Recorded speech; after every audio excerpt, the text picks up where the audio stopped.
நாதனே சர்க்குருவே அருள்வாய் ஒருமை நற்கருணை நாதனே சர்க்குருவே அருள்வாய் ஒருமை.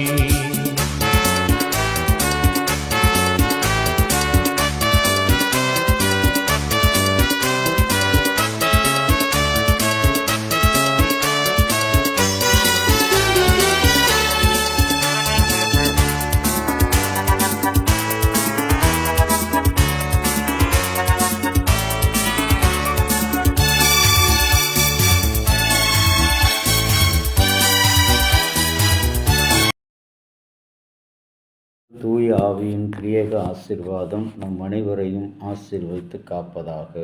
ஆமேன். கிறிஸ்து இயேசுவுள் பிரியமான இறை மக்களே, இன்றைய நாளின் சிந்தனையாக உபாகமம் 33:2 வசனத்தின் பிற்பகுதி. 1000 பரிசுத்தவான்கள் நடுவிலிருந்து பிரசன்னமானார். அவர் வலது புறத்தில் அக்கினிமயமான பிரமாணம் அவர்களுக்கு வெளிப்பட்டது. கிறிஸ்து இயேசுவுக்குள் அன்பான இறை மக்களே, 1000 பரிசுத்தவான்கள் நடுவிலே தேவன் பிரசன்னமாவார். பாவிகளாக இருக்கிற நம்முடைய வாழ்க்கைக்கு இது ஒரு பெரிய எச்சரிப்பாகவும் ஆச்சரியமாகவும் இருக்கின்ற அவருடைய திருவார்த்தை. 1000 பரிசுத்தவான்கள் நடுவிலே அவர் பிரசன்னமாவார் என்று சொல்லி,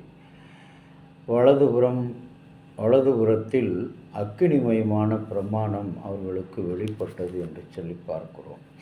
வலதுபுறம் கடவுளுடைய ஆசீர்வாதத்துக்குரிய இடம். வாருங்கள் என் பிதாவினால் ஆசீர்வதிக்கப்பட்டவர்களே என்று வலதுபுறத்தில் இருக்கிறவர்களை பார்த்து ஆண்டவர் அழைப்பதை பார்க்கிறோம். இன்றைக்கு தேவன் நம் மத்தியிலே பிரசன்னமாய் இருக்கிறார். அநேக நேரங்களில் நாம் நம்முடைய வாழ்வின் அன்றாட சிறிய துன்பங்களையும் இன்னல்களையும், என்னுடைய வாழ்க்கையில் கொரோனா காலங்களில் கொரோனாவினால் பாதிக்கப்பட்டு நானும் என் மனைவியும் ஒரு உதவியின்றி நாங்கள் இருந்த குருசேகரத்தின் மக்கள் ஒரே ஒரு சகோதரர், அவரை தவிர ஒருவர் கூட எங்களுடைய இல்லத்தையோ எங்களையோ பார்ப்பதற்கு அவர்கள் வரவில்லை. எல்லாராலும் தனித்து விடப்பட்ட ஒரு நிலை, யாரும் உதவி இல்லாத ஒரு நிலை. பொருளாதாரத்திலே மிகவும் நாங்கள் குறுகியவர்களாக காணப்பட்டோம் அந்த நேரத்தில். ஆனால் நாங்கள் நம்பியிருக்கிற எங்கள் கோட்டையும் எங்கள் கேடகமுமான என் தேவாதி தேவன் 1000 பரிசுத்தவான்கள் மத்தியிலே பிரசன்னமாகிற ஆண்டவர், வலதுபுறத்திலே அக்கினிமயமாய் இருக்கிற ஆண்டவர் அன்றைக்கு எங்களோடு தங்கியிருந்தார், எங்களோடு உடனிருந்தார். எங்களுடைய இன்பத்திலே இருந்தவர் மாத்திரமல்ல, துன்பத்திலும் அவர், அந்த கொரோனாவின் துன்பத்தில் நான் இருக்கிறேன், நீங்கள் ஏன் கவலைப்படுகிறீர்கள், நான் உன்னை விட்டு விலகுவதும் இல்லை, உன்னை கைவிடுவதும் இல்லை என்று ஆண்டவராகிய கடவுள் எங்களுக்கு வாக்குத்தத்தம் கொடுத்து, உங்களை உள்ளங்கையில் வரைந்து வைத்திருக்கிறேன், நீங்கள் ஏன் கவலைப்பட வேண்டும், உங்களுக்கு பரம வைத்தியர் அனுகூலமானவர் நான் என்று சொல்லி எங்களுக்கு ஆறுதல் கொடுத்தவர். ஏனென்றால் நம்முடைய கடவுளுடைய பிரசன்னம், அவர் ஒரே கல்லால் எதிரியான கோலியாத்தை வீழ்த்தியவர். கடவுளை நம்புகிற பிள்ளைகளுக்கு அவர் அரணாய் இருந்து பாதுகாத்தவர். தானியேலை சிங்கக்கவியிலே போடும்போது அவனுடைய உயிரை பாதுகாத்த ஆண்டவர். இன்றைக்கும் கூட எங்களுடைய அந்த கொரோனா பீரியடின் அந்த காலங்களில் நாங்கள் பாதிக்கப்பட்டு கொடுமையான வேதனையோடு இருந்தபோது, அந்த நிலையில் எங்களுக்கு உதவி செய்வதற்கு என் இரட்சகராகிய கடவுள் எங்களோடு கூட இருந்து எங்களுக்கு நல்ல ஆலோசனைகளையும் நல்ல உதவிகளையும் கொடுத்தார். இன்றைக்கும் கூட அன்புக்குரிய இறை மக்களே, அவர் எங்கே இருக்கிறார் என்று தேடி அடைகிறோம். ஆனால் நாம் அவரை தேடினால் கண்டடைவீர்கள் என்று சொல்லி ஆண்டவர் சொல்லியிருக்கிறார்.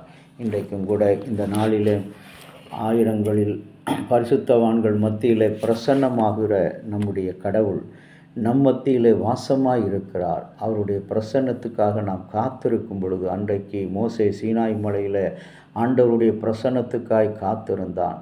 ஆண்டவராகிய இயேசு கிறிஸ்து கடவுளுடைய பிரசன்னத்துக்காக தேர்தலுக்காக 40 நாட்கள் அங்கே கெட்சேமனையில் காத்திருந்தார் என்று சொல்லி பார்க்கிறோம்.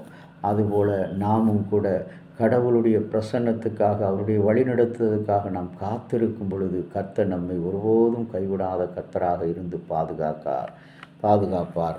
ஆகவே கலங்காதே, திகையாதே, நான் உன் தேவன் என்று சொன்ன நம்முடைய தந்தையாகிய கடவுள் இந்த அருமையான நாளிலே இந்த உபாகமம் 33ஆம் அதிகாரம் 2வது வசனத்தின் பிற்பகுதியின்படி ஆண்டவர் உங்களிலே என்னிலே அவர் வாசமாயிருக்க ஆசைப்படுகிறார்.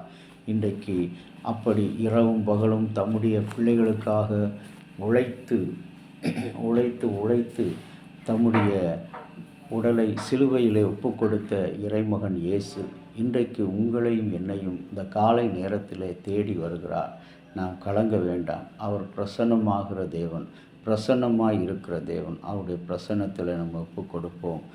அன்பின் ஆண்டவரே, இன்றைக்கு உலகமே உழவர் திருநாள் என்று கொண்டாடுகிற இந்த அருமையான நாளுக்காக நன்றி செலுத்துகிறோம். கர்த்தருடைய பிரசன்னம் உழைப்பில் ஆண்டவரே மண்ணை பொன்னாக்கி மண்ணிலிருந்து உலகத்துக்கு உணவை கொடுக்கிற உழவர்கள் ஆண்டவரை இன்றைக்கு எப்படி அன்றைக்கு ஒரு பிறவி குருடனுக்கு அந்த மண்ணை குழைத்து ஆண்டவரை அவனுக்கு கண்களிலே பூசி எப்படி உடல் சுகத்தை கொடுத்தீரோ, கண் சுகத்தை கொடுத்தீரோ, கண் ஒளியை கொடுத்தீரோ, அவ்விதமாக இன்றைக்கு மண்ணிலே தன்னுடைய உழைப்பை செலுத்தி ஆண்டவரே இந்த உலகம் வாழக்கூடிய உணவை, அடித்தளமான உணவை தருகின்ற உழவர்களை நாங்கள் நினைத்து நன்றி செலுத்துகிறோம்.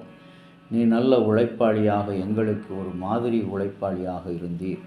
அதுபோல் இந்த உழவர்களை நாங்கள் நினைக்கிறோம், நன்றி கூறுகிறோம்.